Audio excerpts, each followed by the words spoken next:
ta'riflab beraveraymi? Mana shu momamiz ustidagi libos, mana shu buxnak deydi. Mana bu orqa tomonda mana bu ko'rib tursanglar, mana kashtasi bor. Bu onalarimizni o'zi to'qishganda, o'zi to'qishgan, o'sha narsani taxlashganda bu ham issiqdan saqlaydi. Ham o'sha o'zimizni oldingi davrdagi ota-bobolarimizni nimasi mana shu momolarimiz o'sha yosh ayollarimiz turmushga chiqqandan keyin momolarimiz farzandli bo'lgandan keyin mana shunday taqinchoqlarni to'qtirishganda yoshlarga o'zlaringiz bilsangiz o'sha yosh qizil gizzilar bor. Qizgizzilar bor. Unga ham tugmalar bilan taqilib tayyorlangan. Buni to'qgandan keyin bu ramzi o'sha mana shu farzandga rizq to'lash, oilasiga rizq tilash uchun mana shunday arabi tangalarni nima qilib bergan. Erta bir kun o'sha qiynalib qolgan taqdirga mana shu tangalarni sotib, misol uchun yana ro'zg'orini tiklab olish maqsadida shu narsani tayyorlab ketgan. Bular kumushdan. Bular chista kumush, chista o'sha o'zimizda nimadan kumushdan.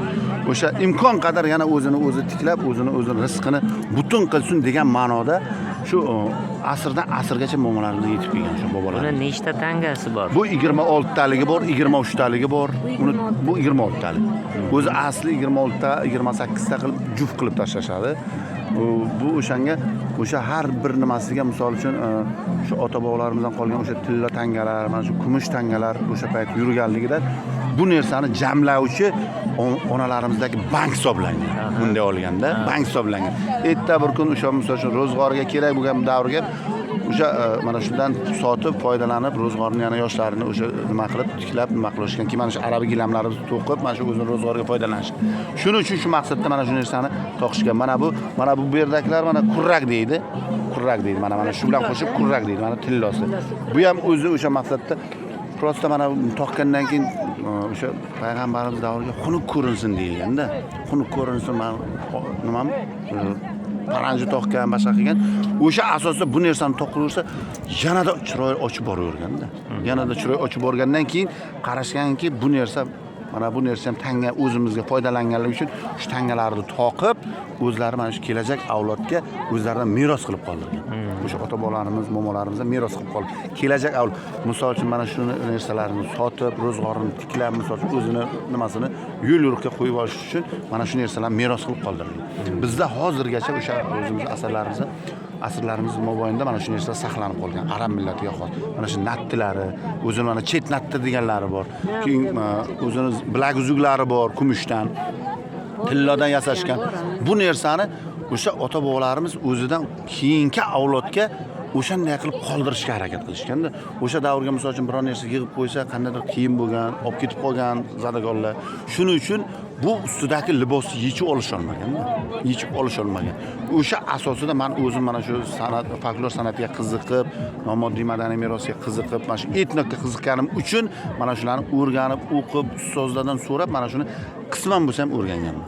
Nimaga deganga o'zimizni mana shu etnigimizni bilmasak hech qachon biz nima emas. Mana bu peshonalardagi xatabak. Bu har bittasi mana shu peshonaga qo'yib turib o'sha yangi momolarimizni o'zini nimasiga ko'rsatilganda. Bu kumushdan bo'lgan, tillodan bo'lgan. O'sha asli etnik nimalardan mana shu narsalar o'sha momolarimiz, bobolarimizdan qolib kelgan hozirgacha. 8 ta ekan, ha? 8 talik. 8 talik, 6 talik. 8 talik. Mana o'rtadagi mana shu oddiy mana shu minchog'ini o'zi ham qimmat. Marjon deydi, o'sha nima deydi? Mana bu marjon mana yonboshiga ko'rsangiz, mana mayda nimalardan to'qilgan mana shu. Mana shu nimalarda mana shu hammasi bu ham sog'liqqa foydasi bor. Ham sog'liqqa foydasi bor. Ham o'sha momolarimiz o'zidan qolgan meros. Bu komplektni, jamlanmani umumiy nomi buxnak, a? Buxnak deydi. Buxnak deydi. Mana bu momolarimizni mana bunisi gizzi deydi. Bu mana shu turmushga buni kashtasidan qaysi avloddanligi, qaysi nimalardanligini bilinadi. Qabiladan. Qabila. O'zini asosida o'zini kashtasi bo'lganda, mana ko'rib turibsiz, ana mayda kashtalik. Bu palonchi avloddan. Bunisi bunday kasht. Bu palonchi. Shundan turib ajratishgan. Shu asosida ajratishgan. Mana chekkadagi momani, buxnaklarning o'rtasida katta tanga bor. Aha. Ana shu katta tangada sher qilich ushlab turibdi-da. O'sha shuni nimadir ma'nosi bormi? Uni o'shani ham ma'nosi mana bunga haqiqa qo'yilgan. U o'shandan katta tangalar bo'lgan, o'sha o'zini katta so'mlari bo'lgan. O'sha muomalaga kiritilgan o'zini o'sha davrdagi so'mlari bo'lgan. boya hozir tushuntirdim-ku, kelajak avlodga o'zini o'zi yana tiklab olish uchun, sotib foydalanish uchun qilingan ish. Qisman bo'lsa ham hozirgi davrda bizga bu hech qancha nima bo'lmasligi mumkin, lekin momolarimizdan meros bu. Bizga dalda berib turadi. Bizni tariximizni bildiradi.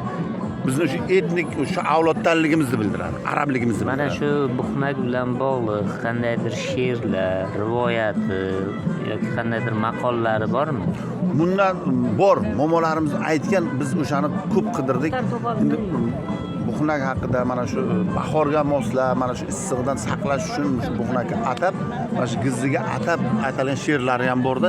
Biz hozircha o'sha narsani o'rganib, yana qidiryapmiz, yozib olishga. Xudo xolasa mana shu yana bir ikkita momolarimiz bor, shulardan hozir olib qolmasak, keyingi avlodga bu narsani yetkazib bera olmaymiz. Biz faqatgina liboslarni ko'rsata olishimiz mumkin, lekin keyingi avloddan o'sha xalq og'zaki ijodini hech qachon yetkazib bera olmaymiz. Yetkazib berish uchun biz hozir mana shu jamoamiz bilan, Navobash Faktor jamoasi bilan birgalikda shu narsalarni amalga oshirib boryapmiz. Mana o'zingizni libosingiz ham chiroyli turibdi. Hammasini tushuntira olasiz. Mana qora nima Mana shu o'zimizning libosni mana shu kiyingan mana shu arabcha oq o'sha bu issiqdan saqlash uchun mana shu boshimizdagi mana shu chashvandiyni o'sha bobolardan so'rab nima qilganmiz. O'sha o'zimizni o'sha avlodlarimiz kelganda chorva bilan shug'ullanishgan-ku. Chorva bilan shug'ullanishganda havo issiq bo'lgan. Havo issiq bo'lgandan keyin mana shunday chashvalar tashlab, keyin qarasa salqinlashgan. Yana keyin sallalarni o'rab kattalashtirib, qarasa yana salqin bo'lganda. Shu asosida o'zimizni mana shu milliy liboslarimizni mana shu turish o'ziga olib qo'ydi. O'shandan o'sha ota-bobolarimizdan mana shu meroslarimiz hozirgacha saqlanib kelyapti. Eskidan o'zini gapi bor. O'zini etnigini bilmasa, o'zini milliyligini, o'sha o'zimasini qadriyatini yetmasa, u millat boyimas deb hisoblanadi. Biz shuning uchun mana o'zimiz Jenov arablari, arab millatiga xos bo'lganligimiz uchun o'zimizning etnigimizni mana kelajak yoshlarga yetkazib kelamiz.